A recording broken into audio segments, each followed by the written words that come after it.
شادی سے پہلے ہر بندہ یہی چاہتا ہے کہ میری زندگی میں آنے والی جو خاتون ہو باقی خوبیاں اس کے اندر ہوں نہ ہوں، 3 خوبیاں ضرور ہوں۔ نمبر 1 وہ خاندانی ہو، نمبر 2 وہ خوبصورت ہو، نمبر 3 وہ مالدار ہو۔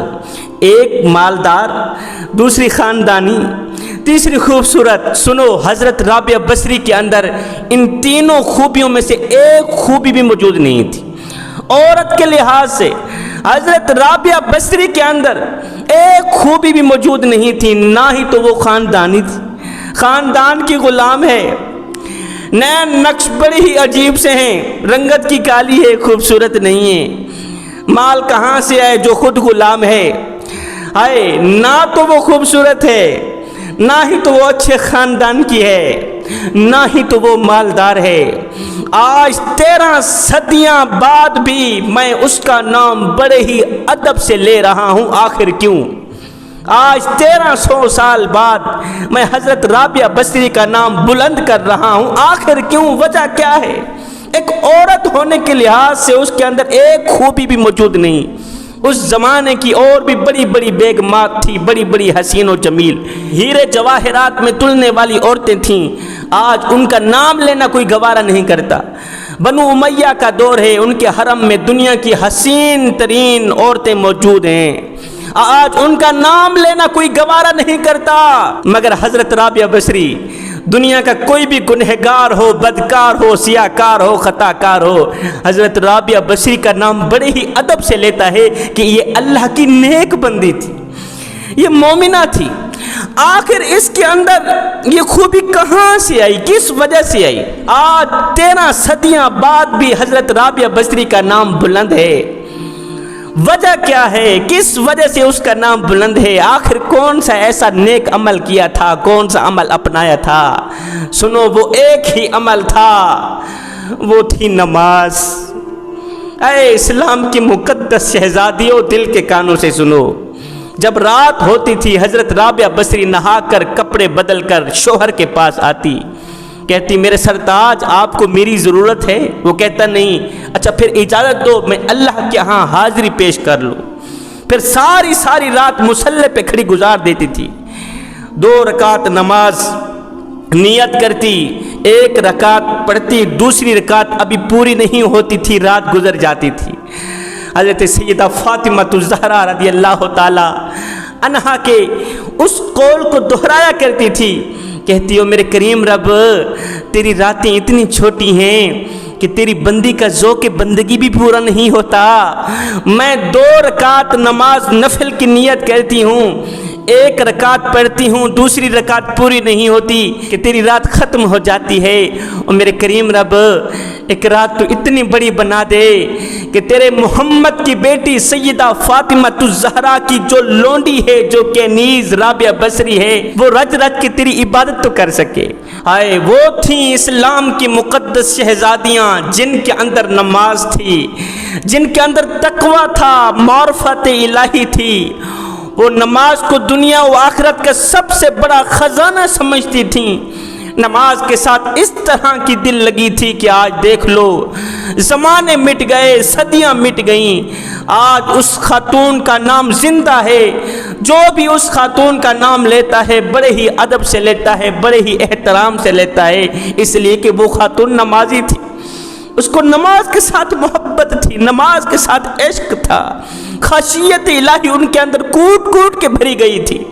ایک بزرگ تھا، کہیں جا رہا تھا، راستے پر سے ایک نیک خاتون کا گھر آیا، اس نیک خاتون کے گھر کے دروازے کے سامنے کھڑے ہو کر اس بزرگ نے تھوڑی دیر کے لیے تلاوت کرنی شروع کر دی، پھر آگے چلا گیا۔ تھوڑی دیر بعد جب واپسی پلٹا تو دیکھا اس گھر میں لوگوں کا ہجوم ہے، اندر سے رونے کی، چیخنے کی آوازیں آ رہی، چیخنے اور چلانے کی آوازیں آ رہی۔ پوچھنے پر پتہ چلا کہ ابھی تھوڑی دیر پہلے یہاں سے ایک شخص گزرا ہے، اس نے تلاوت بیان کی ہے جس کا ترجمہ یہ تھا کہ اللہ تعالیٰ قیامت کے دن تمہاری چھوٹی سی چھوٹی نیکی بھی تمہارے سامنے رکھ دے گا، اور تمہاری چھوٹی سی چھوٹی غلطی بھی تمہارے سامنے رکھ دے گا، اور پھر اللہ تم سے اس کا حساب لے گا۔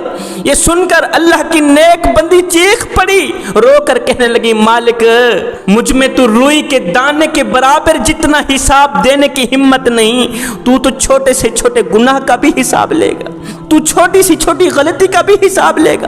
بس یہ کہتے ہی روح پرواز کر گئی، جگرا پھٹ گیا، تاب نہ لا سکی۔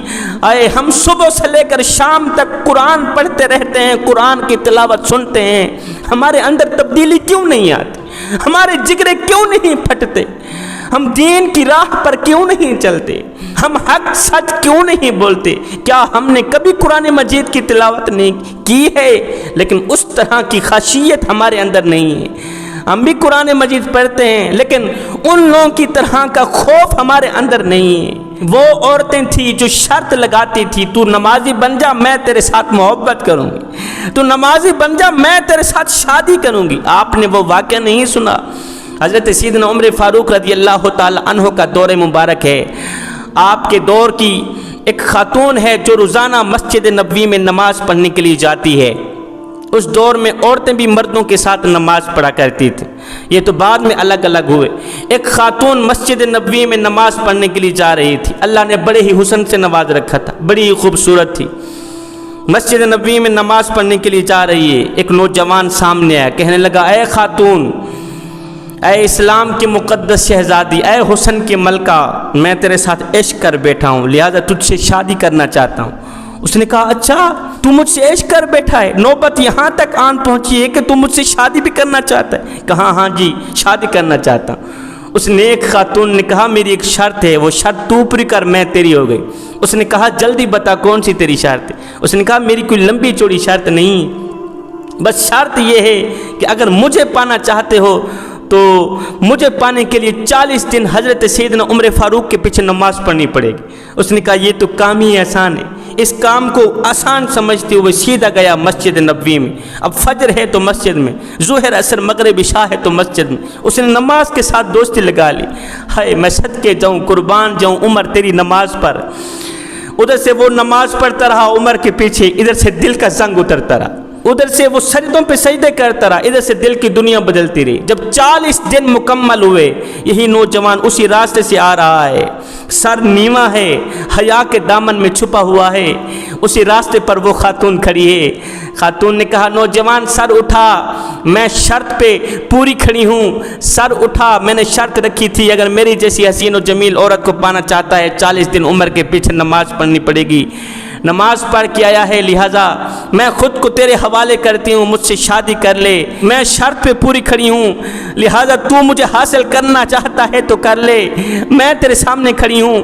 اس نوجوان نے اپنا سر اٹھایا، سر اٹھا کر کہا اے اسلام کی مقدس شہزادی، اے حسین و جمیل خاتون، اب اپنے گھر کی طرف راہ لے، اب مجھے تیری کوئی ضرورت نہیں، اب مجھے تیری کوئی ضرورت نہیں، اس لیے کہ عمر نے میرے دل کا تعلق میرے رب سے جوڑ دیا ہے۔ اب مجھے حسینوں کا حسین مل گیا، اب مجھے حسن کا بادشاہ مل گیا، مجھے تیرے جیسی حسین و جمیل عورت کی ضرورت ہی نہیں۔